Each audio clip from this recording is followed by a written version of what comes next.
بندہ غور کرے یار، بندہ اگر ایک بار اللہ کے حضور پڑھتا ہے لا الہ الا اللہ، نبی پاک صلی اللہ علیہ وسلم نے فرمایا نا، جو بندہ ایک مرتبہ دل کی گہرائیوں سے لا الہ الا اللہ پڑھ دے، اللہ اس کو جنت میں داخل فرمائے۔ لہذا فرمایا یہ اللہ کا ذکر کیا ہے؟ دلوں کو چین دینے والا، سکون دینے والا، اطمینان بخشنے والا، دنیا میں بھی کام آنے والا، قیامت میں بھی کام آنے والا ہے۔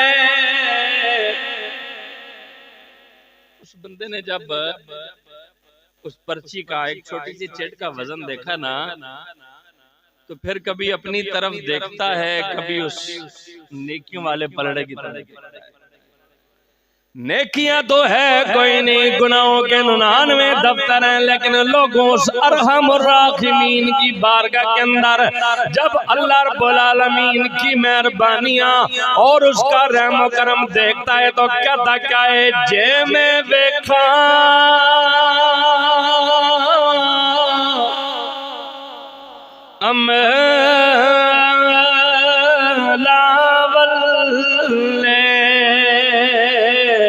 تے کچھ نہیں میرے پلے،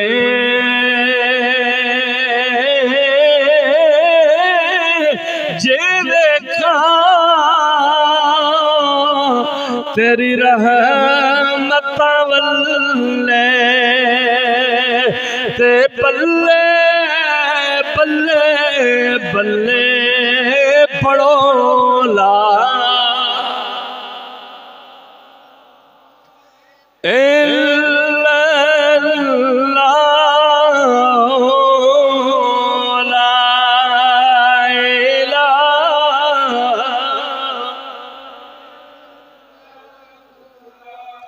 محبت نال پڑھو لا الہ۔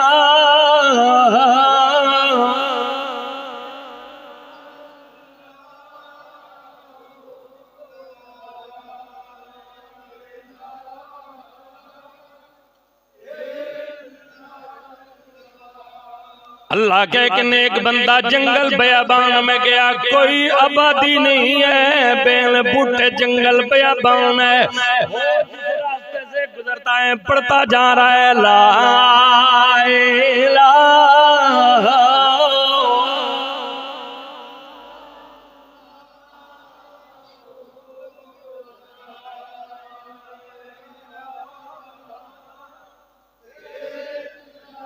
لہذا اللہ جنہیں پڑھنے کی توفیق عطا کرے، اپنی باتوں پہ فخر نہ کیا کرو، گھمنڈ نہ کیا کرو۔ وہ بندہ جنگل بیابان میں سوچنے لگا اس آبادی میں میرے سوا اور کون ہے یا اللہ جو تجھے یاد کرنے والا ہو۔ پاک پروردگار نے چرندوں پرندوں کو حکم دیا تم ذرا اونچا اونچا ذکر کرو تاکہ بندہ جان جائے میں کوئی اکیلا ذاکر نہیں، خدا کی ساری خدائی اس کی یاد کر رہی ہے۔ میں کوئی اکیلا ہی تو اس کا ذکر نہیں کر رہا، ساری خدائی اسے یاد کر رہی ہے، ساری دنیا اسے یاد کر رہی ہے۔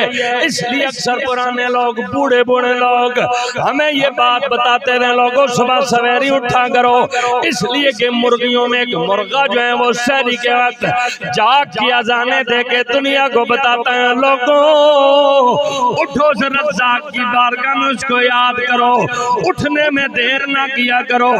آج ہم اٹھتے ہیں لوگوں، سورج نے آنکھ کھول دی ہوتی ہے، چرندوں پرندے جاگ گئے ہوتے ہیں، حیوانات و جانور سارے بیدار ہو چکے ہوتے ہیں، لیکن جس کے لیے اللہ نے سارے جہان بنائے، دنیا کی ساری نعمتیں بنائی ہیں، وہ بندہ غفلت میں لیٹا رہتا ہے۔ لہذا اس کو پکار پکار کے یہ سویرے سویرے کے پرندے بھی یہی سبق دیتے ہیں۔ سبق کیا دیتے ہیں؟ کہتے ہیں اٹھ غافلا چڑیاں بولے دیاں کئیاں نام اللہ دارو لے دیا تے تیرے دل دیا کھڑکیاں کھول دیا پڑھو لا